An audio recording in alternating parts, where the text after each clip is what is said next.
What if the most frightening thing you could ever do to the world around you is simply become who you were always meant to be? What if you woke up tomorrow, not louder, not angrier, not more aggressive, but quieter, cleaner, sharper, so sharp that people around you start feeling uncomfortable just standing near you?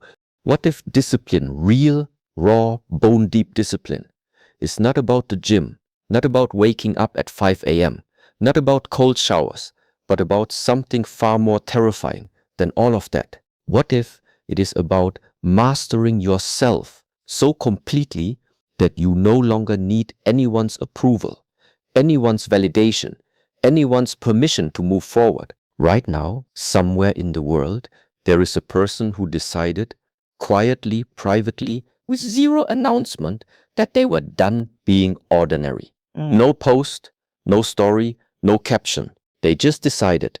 And today, months later, the people who laughed at them cannot explain what happened, cannot explain why that person seems different, cannot explain why being around them feels heavy. That person could be you. Stay with me, because what I am about to share will either challenge everything you believe about yourself or confirm everything you have always known but been too afraid to act on. What if the greatest revolution you will ever start begins not in the streets, not on a stage, not in front of a crowd, but in the silence of your own mind, at the moment you decide that enough is enough? What if the most powerful version of you is not loud, not angry, not desperate? What if it is still focused, immovable? What if becoming so disciplined that it scares the people around you is not about intimidating others, but about finally refusing to be intimidated by yourself? Listen carefully. There is a mountain. It does not argue with the wind. It does not negotiate with the storm. It does not apologize for being tall. It simply stands, unshaken, unmoved, rooted so deeply in its own foundation that earthquakes come and go, seasons come and go, entire civilizations rise and fall, and still the mountain stands. Now ask yourself, what is the mountain of your life? Most people live like leaves. They are beautiful, they are colorful, they dance in the breeze. But the moment a real wind comes, a real challenge, a real failure, a real moment of suffering, they are blown away, carried by whatever force is strongest in that moment, carried by distraction, carried by pleasure, carried by fear, carried by other people's opinions. You were not born to be a leaf. You were born to be a mountain. But here is what they never tell you about mountains. They are not built in one dramatic moment.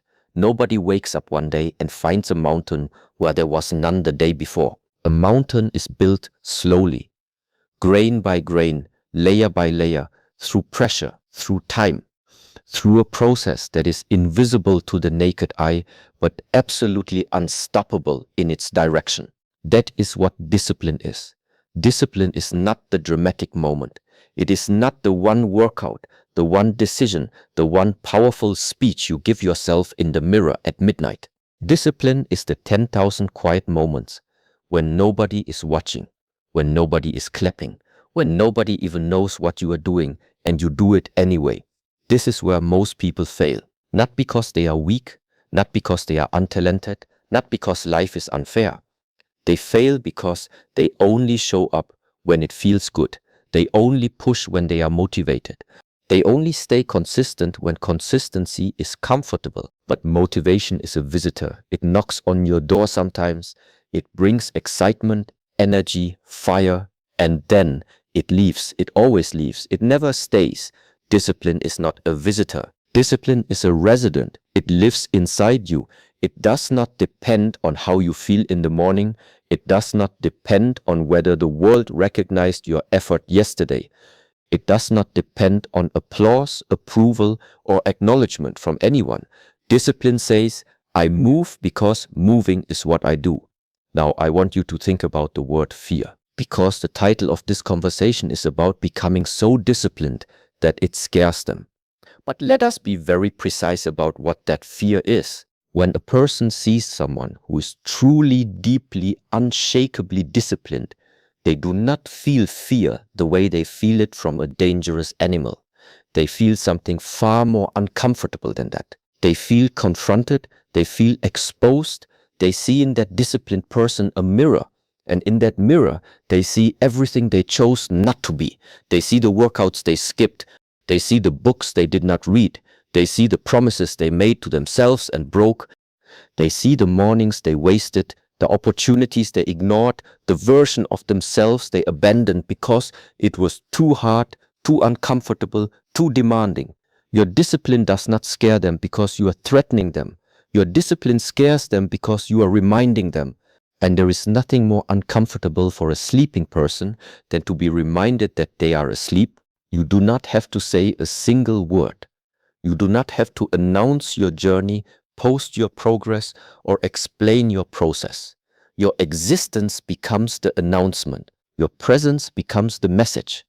The way you walk into a room, calm, grounded, clear, tells the story that your mouth never needs to tell. This is the art of silent discipline, the ancient trees in the deepest forests. Do you know what makes them extraordinary? It is not their height, though they are tall. It is not their width, though they are wide. It is their roots.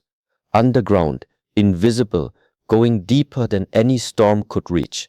And because their roots are deep enough, their branches can weather anything. Your discipline is your root system. Every morning you wake up before the world asks you to, that is a root going deeper. Every meal you choose with intention, that is a root going deeper. Every time you sit with discomfort and breathe through it instead of running from it, that is a root going deeper. Every book you read when you could have been scrolling, every silence you choose when you could have been arguing, every moment of choosing yourself when the easier path was to drift, these are all roots. And one day, one quiet, ordinary day, a storm comes. It comes for you the way storms come for everyone. Unexpected, violent, disorienting, and the people around you will watch, waiting for you to break, waiting for you to collapse, waiting for the version of you they have always seen, the reactive version, the emotional version, the version that needed saving, and you will stand.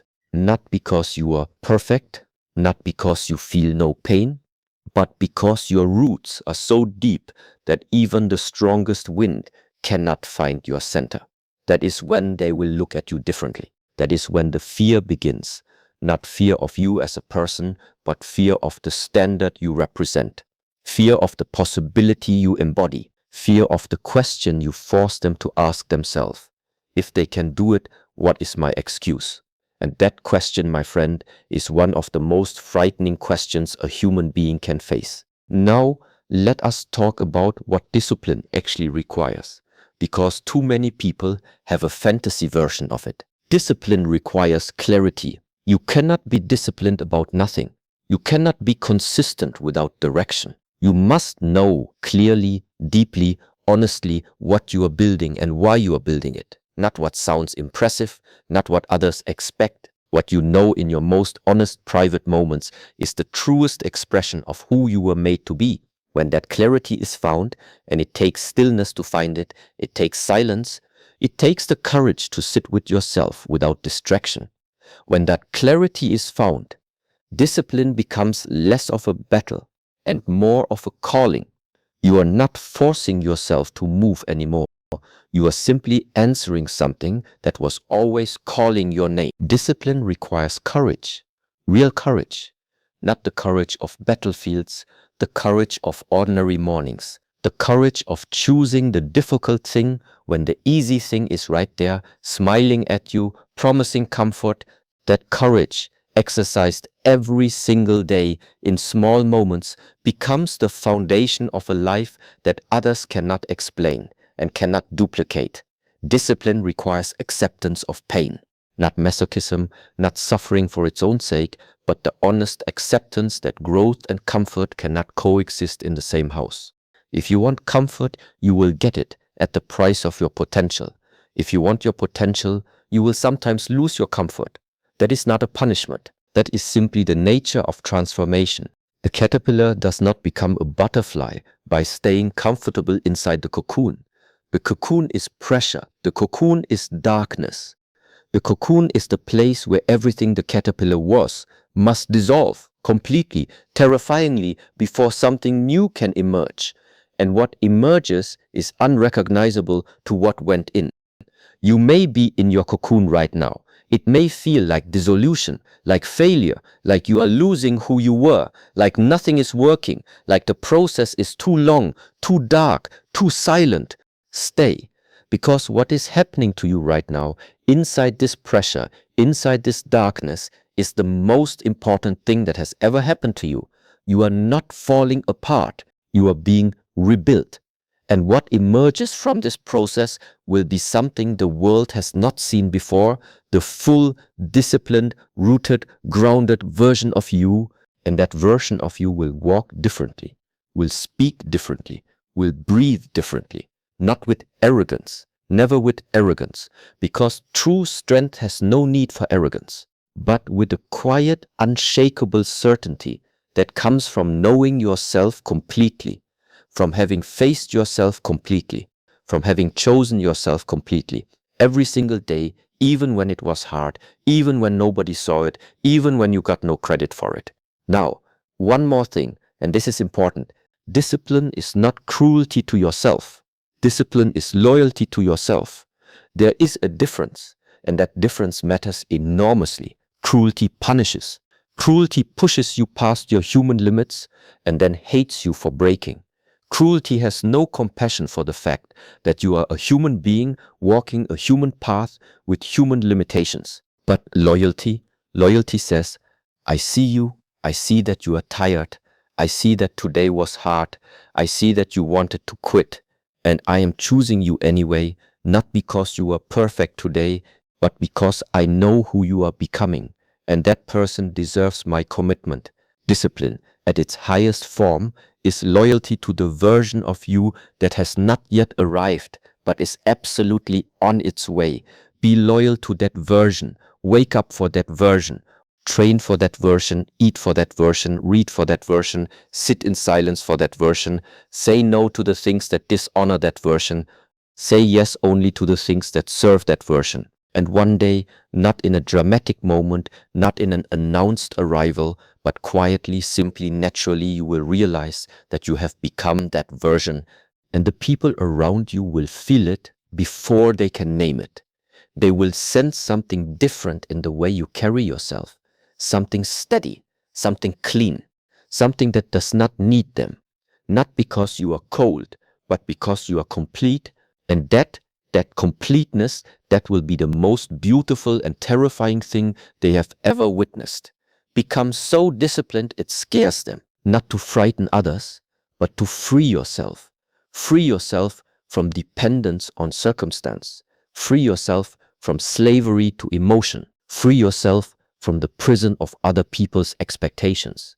Free yourself from the version of you that was small, reactive, inconsistent, and afraid. The mountain does not ask for permission to be tall.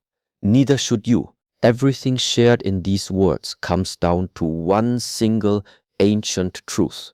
The only person you must conquer in this lifetime is yourself, not your competition, not your critics, not your circumstances. Yourself, your laziness, your inconsistency, your need for approval, your addiction to comfort, your fear of silence, your fear of the version of you that is waiting on the other side of difficulty. Conquer those, and nothing outside of you will ever truly defeat you. Discipline is the bridge between who you are today and who you are meant to become. Every day you cross that bridge, even imperfectly, even slowly, even painfully, you move closer. And movement, consistent forward movement, is the entire game. You do not need to be perfect. You need to be persistent. You do not need to be extraordinary every day. You need to be present every day. You do not need the world to see your journey. You need to honor your journey. Root yourself so deeply in your purpose that no wind can find your center. Train yourself so honestly that no mirror can surprise you. Build yourself so consistently that no setback can define you. Become the mountain, and let the mountain speak without saying a single word,